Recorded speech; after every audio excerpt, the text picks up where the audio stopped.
Hi, this is Carrie Brownstein. This is DJ Premier. This is Darren Aronofsky. You got the RZA right here. Rose McGowan. Radiohead. Aisha Tyler. Tribe Called Quest. Fred Armisen. Prince Paul. Javier Munoz. Seth Meyers. Frankie Cosmos. Flying Lotus. Hi, we're Chaim, and you're listening to the Talkhouse Podcast.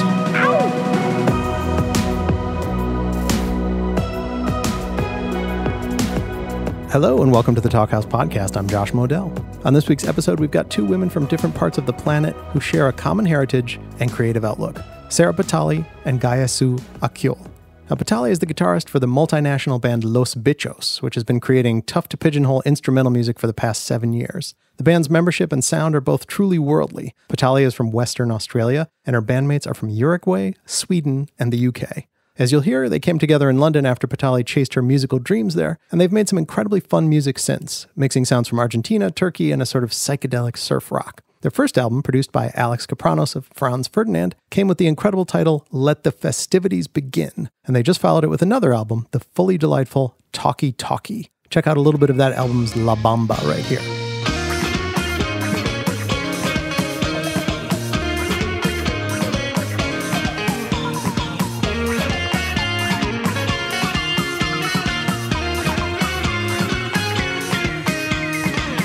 The other half of today's conversation joins us from her home base in Turkey. Gaye Akyol has been making music, not to mention painting, for the past decade, gaining a worldwide following for records that take the flavors of her country and expand them in a dozen directions. She's been politically and artistically outspoken throughout her time in the spotlight, and you can tell that won't be changing anytime soon. The title of her latest album translates to Anatolian Dragon, and here's a little bit of a song whose title I won't butcher, but that translates roughly to I want to, but there's no hurry. Even if you don't understand the words, it's easy to catch the groove.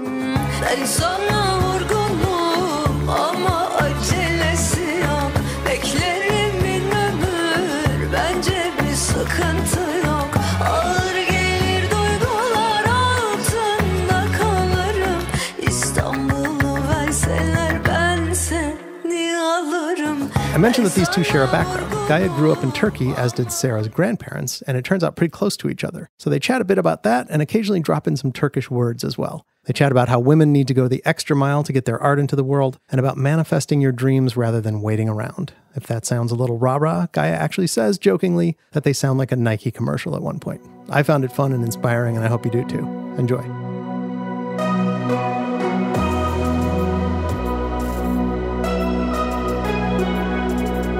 Well, Gaye, whereabouts are you right now? So you're in Istanbul. Where? I mean, if you're okay to say that. Of course. Just because I know Istanbul so much, so I love knowing exactly where people are.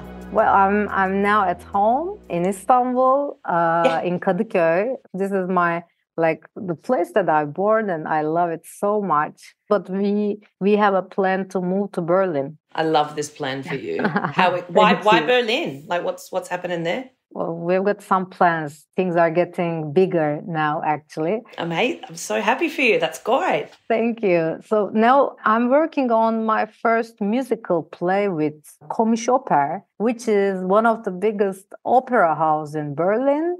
So, oh my gosh. Yeah, it's beautiful, and it's super anxious nowadays for me because, this is the first time I've been composing songs for an opera. And, I'm also the writer of the play, which is a little bit scary. This is blowing my mind. I thought we were just going to be oh yeah, I'm just doing a record here, there, and there. You're writing an opera. You are writing an opera. Let's call it a musical play. It's not like an opera, but it's the weirdest part is because I'm super used to write songs. Yeah. So the weird part is for this play, writing the theme of it. So it's like a science fiction play. And by the way, I'm gonna take part as an actor in it, which is another scary Love thing. it. You're producing it, you're writing it, you're going to star in it. I'm excited. This is amazing. Thank you so much. How did you decide to do this? Well, actually, it was not my plan to do it, even though I was just kind of, the popular word manifesting.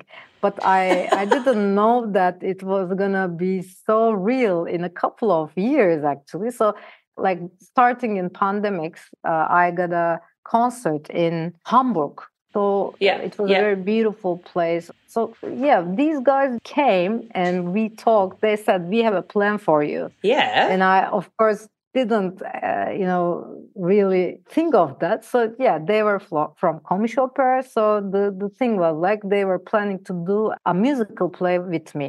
And I said, Wow.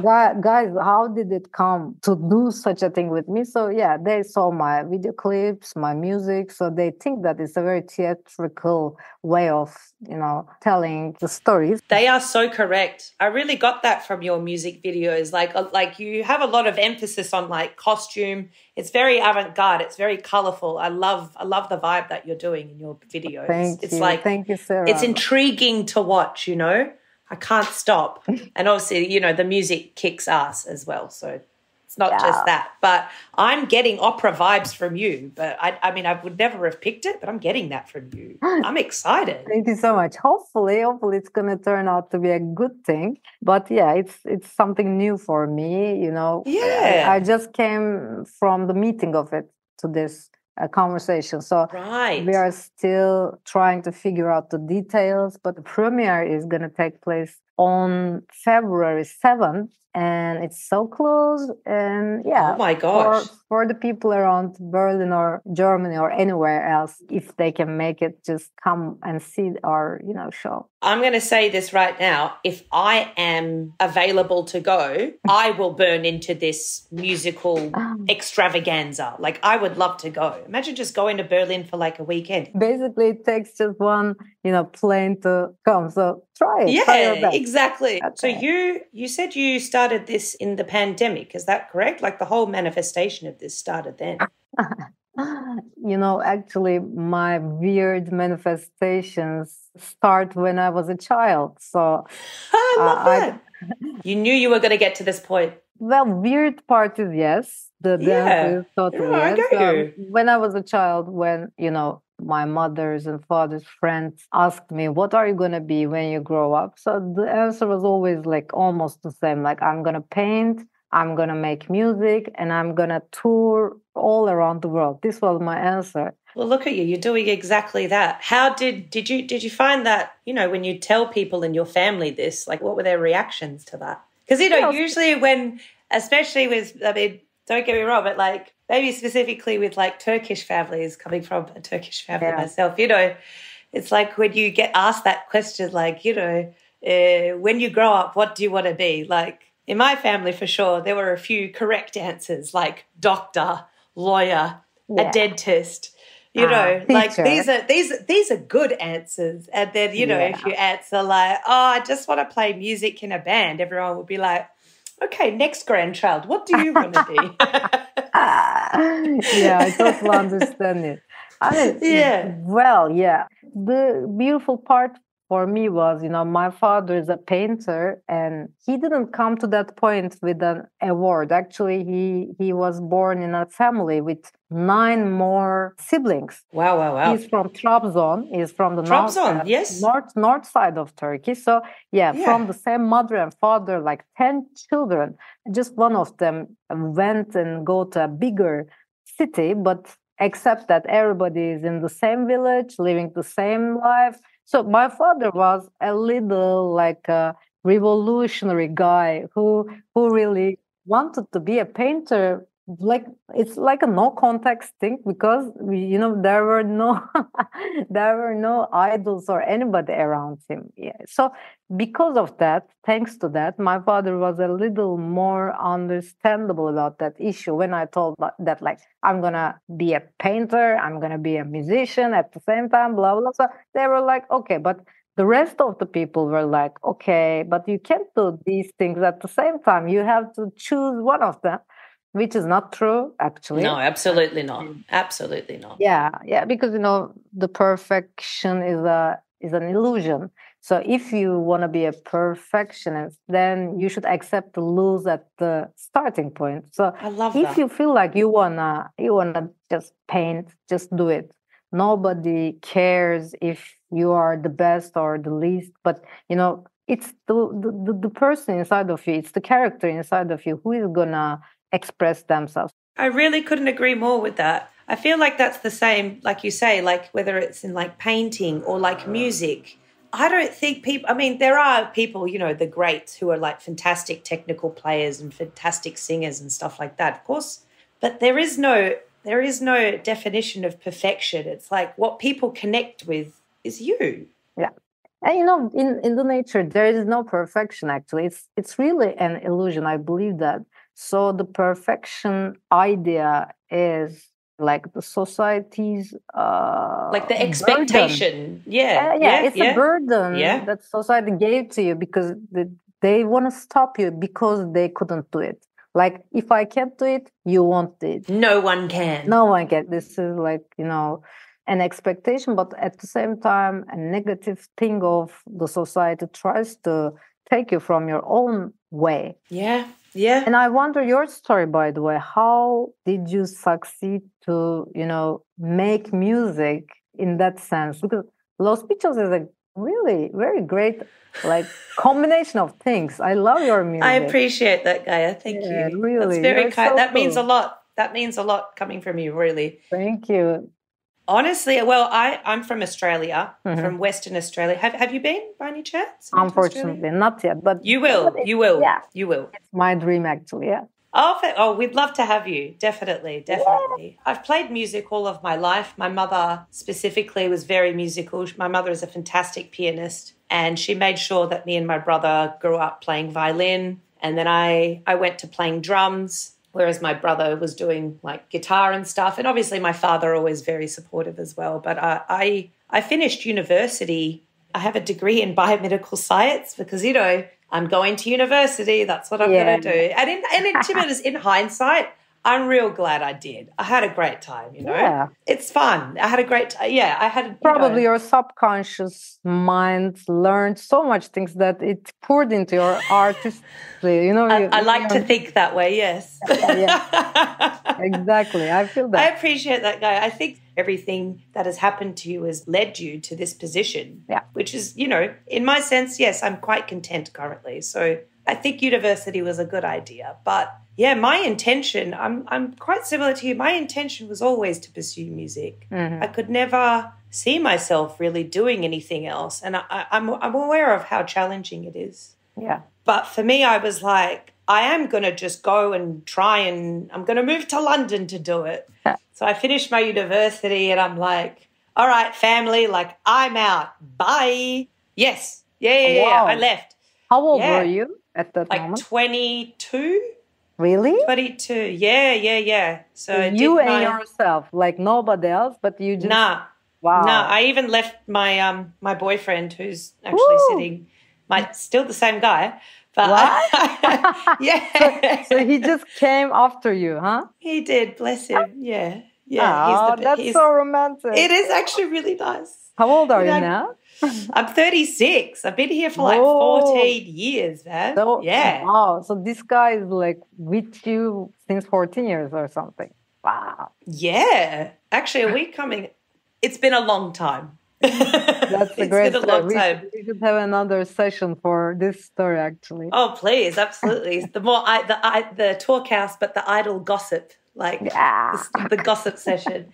But I moved here to do. I came to a music school because I moved here by myself, so I didn't know anybody, and I thought a nice way to meet some people who are also like maybe pursuing music in one way or the other.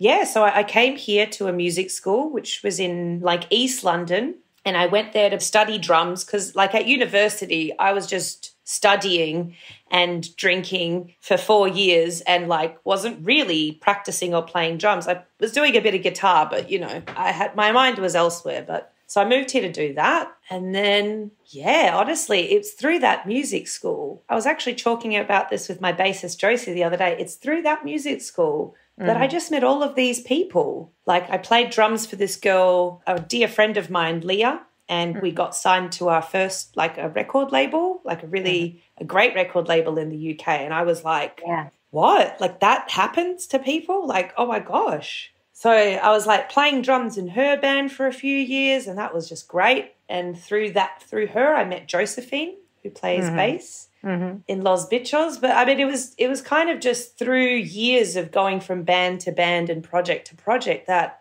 I finally landed on this one. And I'd never played guitar before. Really? Nah. Whoa. No. Don't let these guitars on the wall fool you. I am a drummer. Like that is my like first and foremost instrument. But I'd always dabbled in a bit of guitar. But it's just this project was my first time playing like lead guitar. Whoa. And like, you should hear our first demos. They're real rough. I shoved the chorus on. I think the intention is important, you know, when the intention is like more important than the craft and everything, because, you know, I believe the punk side of the music. That's why for sure. One of my idols is obviously like Iggy Pop. So definitely. Yeah, he's the god of things. He is the godfather. Yeah.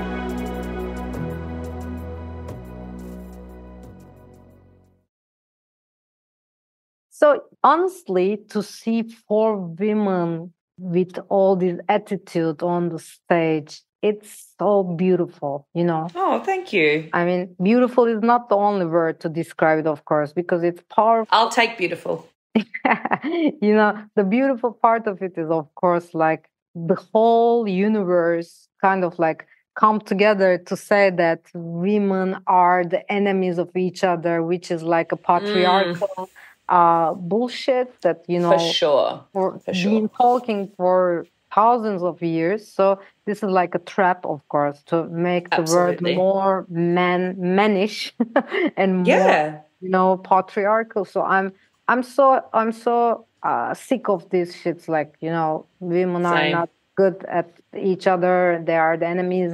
You know, this is what they try to push to be able to run the world easily, because they know that the power women have is so big. It could change, and it would change, and it will change almost everything. It is changing. Absolutely. Yeah. I'm so proud to see leading women on stage, you know, playing, rocking, rolling, you know, just... We're definitely doing that. breaking the rules, like, you know, because they also so love to see every woman to be in the, you know, the same formula, like getting married, giving birth, you know, be an obedient person, obey the rules, like all these shit. This is so old school, so old fashioned now, and it's changing, honestly, and I'm so happy to see it. So I really want to collaborate with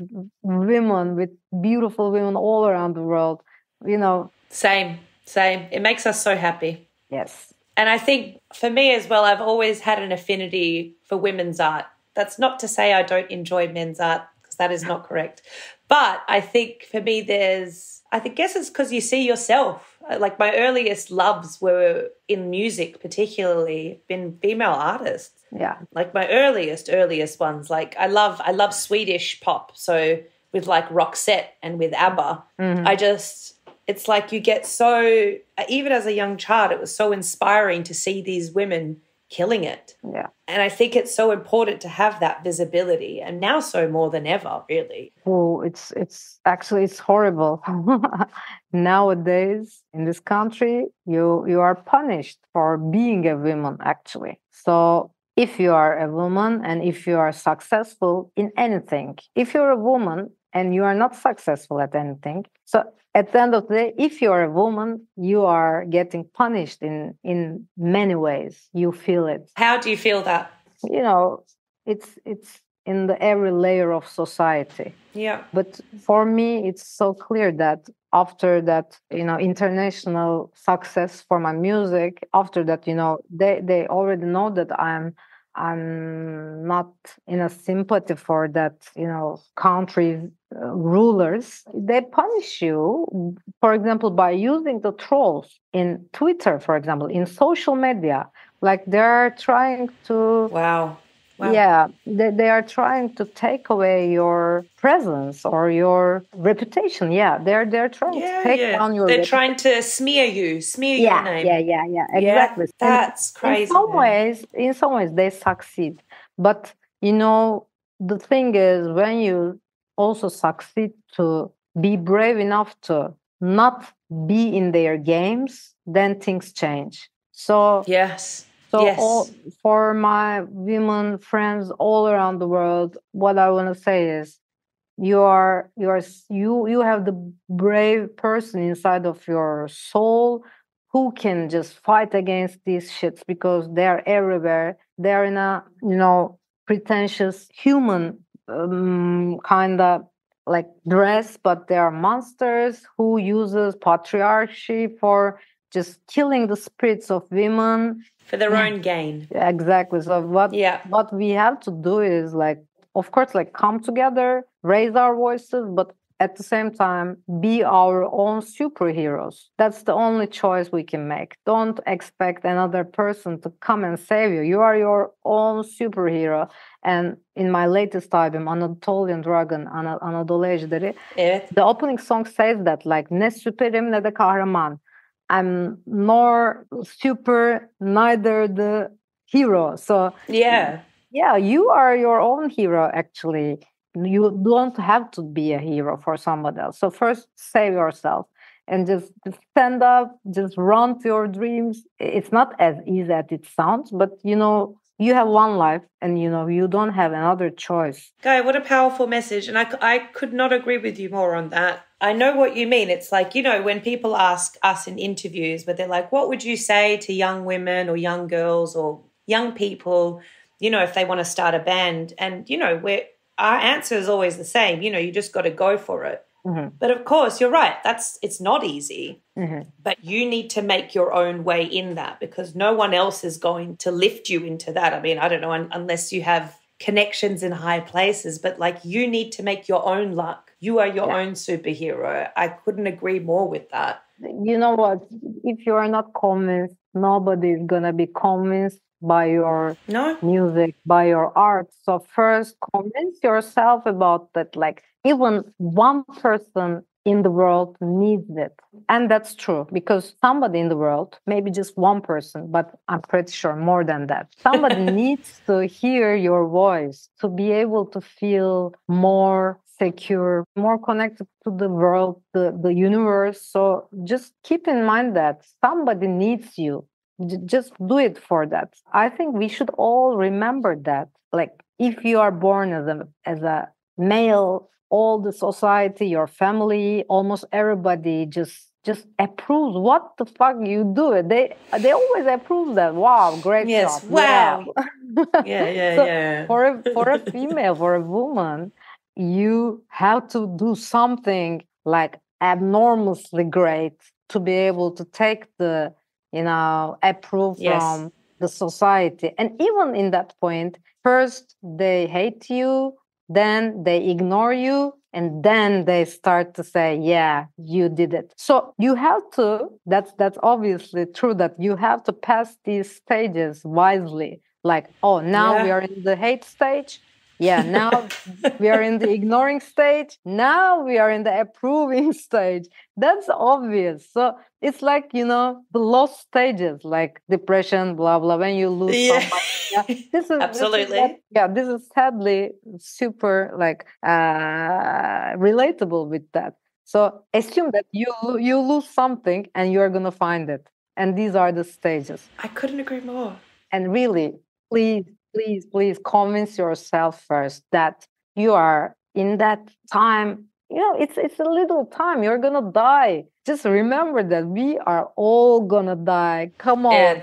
And nobody will care after you die. Just do it. Do it now. So maybe this is like the conversation that somebody will hear, and they will gonna give us the music that we need. Please. So hopefully you're gonna do it. Gaye, I think I needed to hear this conversation. I love this. It's remarkable. This gave me goosebumps, actually. I was almost going to cry a little bit, but then I was like, keep it together. Let's be professional. No, honestly, I think what you were saying just then, it took me back a little bit. It was like in between, just before I started Los Bitchos. And I was at a bit of like a low point because like some of my musical projects had wrapped up and I was starting to doubt myself. Oh. And then before I moved here, bless him, I remember being on the phone with my father and I was like, oh, Dad, I've like finished university. I'm going to go to London to pursue music. And he was like, you're what? And I'm like, yeah, I'm doing it.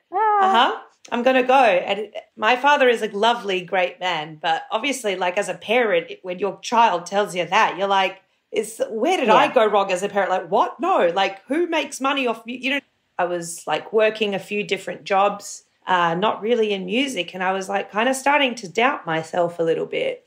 Yeah. But then it's like I just made this music for fun, you know. It wasn't pop music. It wasn't like, oh, I need this song to chart or I need to do this. It was like, I'm just going to write an instrumental track influenced by South American cumbia with no vocals, nothing, just weird instruments. And I'm just going to do a couple of songs. I'm just going to work on stuff myself. Because before that, as a drummer, I was mostly relying on other people to write the songs for, you know, so I could put drums to it. But it was like, at that time, it's like I was almost like getting my dad's. I remember just what he said, and I was just like, "Damn, maybe he was right. Like, did I make a mistake by moving here? Did I do the right thing? Like, I left my brother, who I love dearly. You know, I left my school friends. I left my mum, and you left everybody. Your memories. You left my comfort zone. Huge. Yeah, your comfort zone. Yeah, and like at the time, me and my boyfriend were living in a suburb down, and we're like living in the living room. You know, like we're sharing the living room, and then there's two people living in the actual bedrooms upstairs. And I was just like, I'm just gonna try again. Yeah. And then I did this, and then Agustina came on board, and she's our synth player. She'd never played synth before, but she was like, I want to do it. And I was like, yeah, okay, great, cool, come in.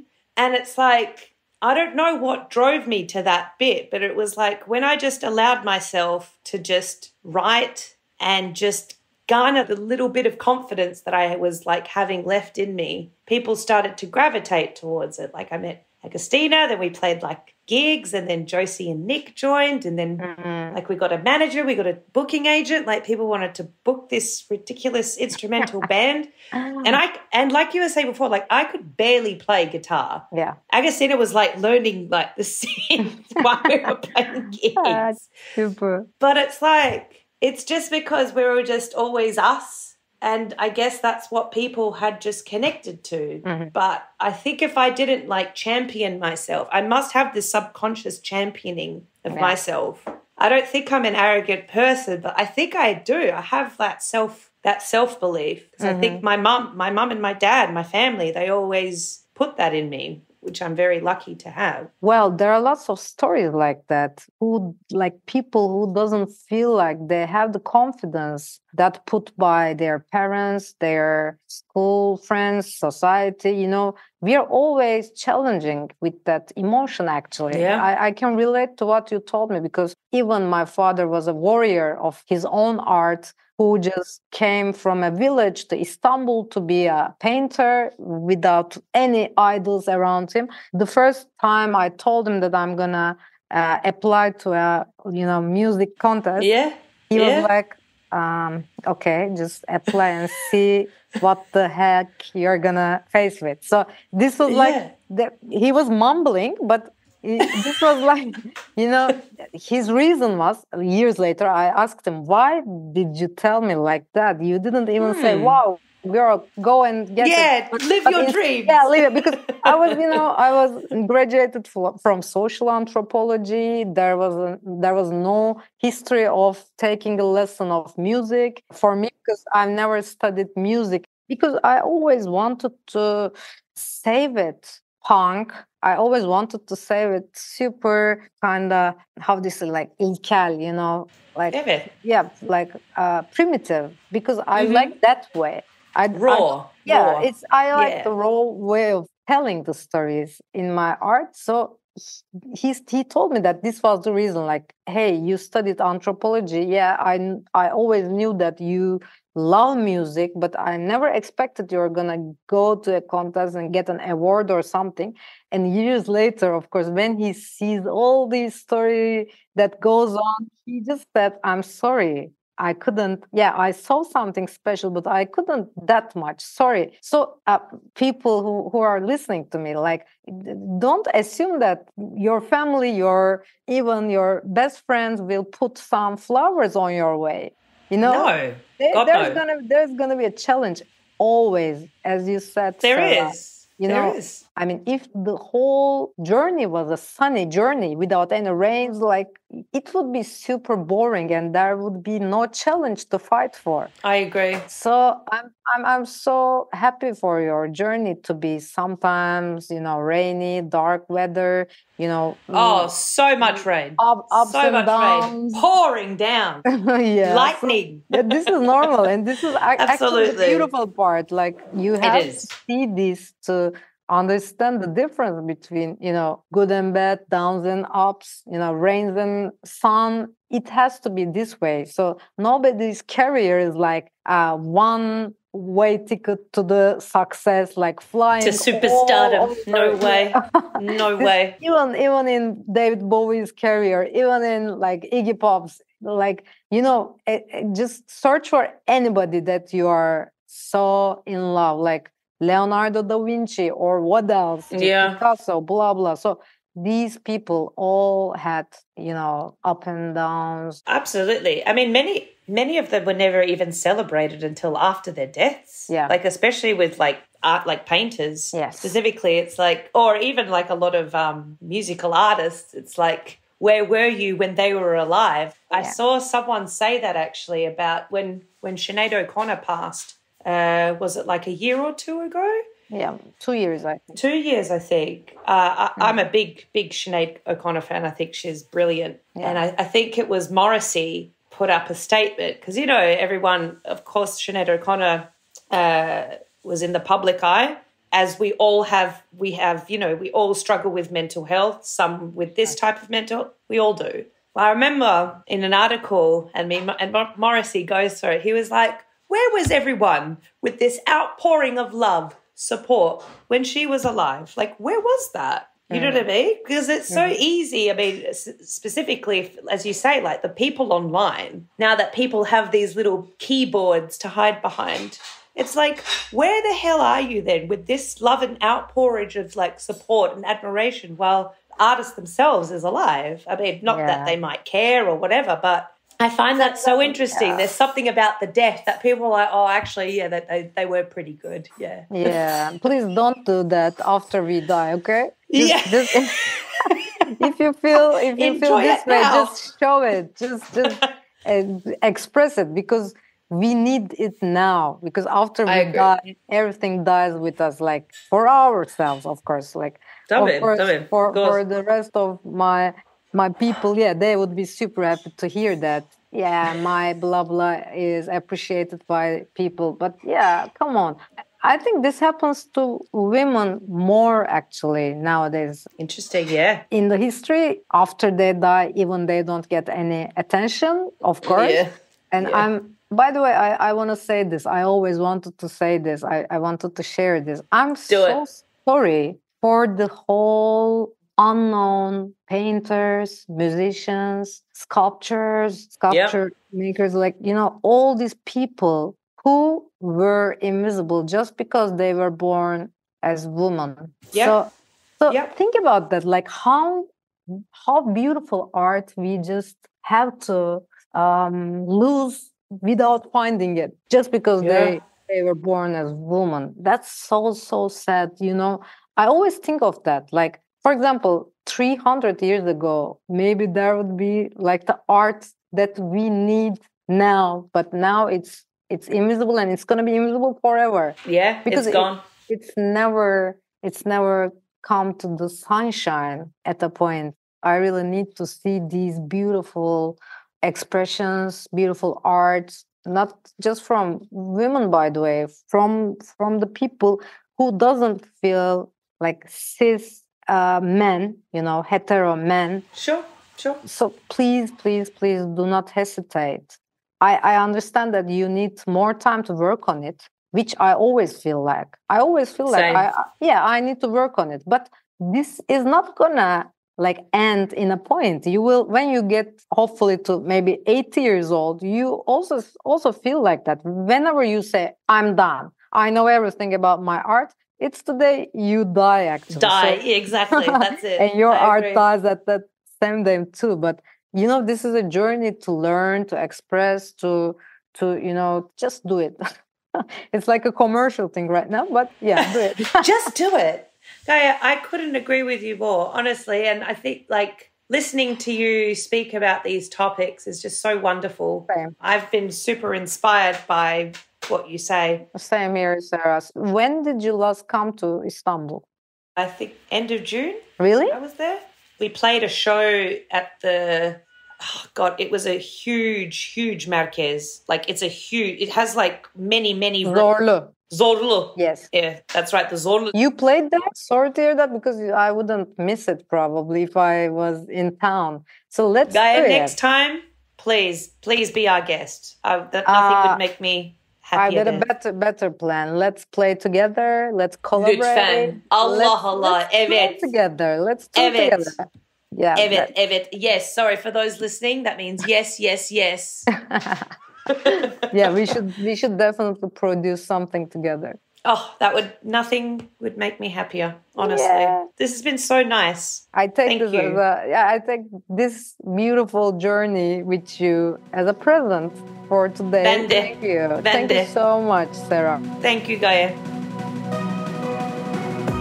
Thanks for listening to the Talkhouse Podcast, and thanks to Serra Petale and Gaye-Su Akyol for chatting. If you liked what you heard, please follow Talkhouse on your favorite podcasting platform and check out all the great stuff at talkhouse.com. This episode was produced by Myron Kaplan, and the Talkhouse theme is composed and performed by The Range. See you next time.